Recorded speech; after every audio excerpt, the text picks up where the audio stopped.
আসসালামু আলাইকুম সুপ্রিয় শিক্ষার্থী ভাই বোনেরা, আজকে আমরা শিখব কপিউলেটিভ ভার্ব জিনিসটা কি। একেবারেই সহজ।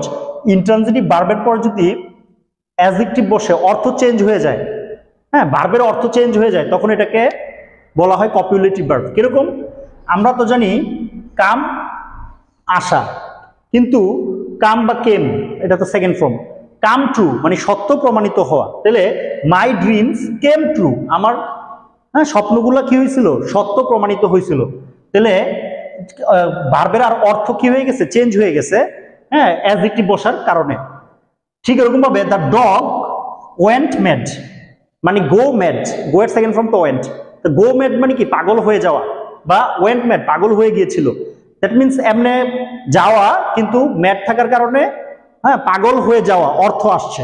তাহলে কপিউলেটিভ ভার্বটা হলো যে ইন্ট্রানজিটিভ ভার্বের পরে অ্যাডজেক্টিভ বসার কারণে যখন ভার্বের অর্থ চেঞ্জ হয়ে যায় তখন এটাকে বলা হয় কপিউলেটিভ ভার্ব।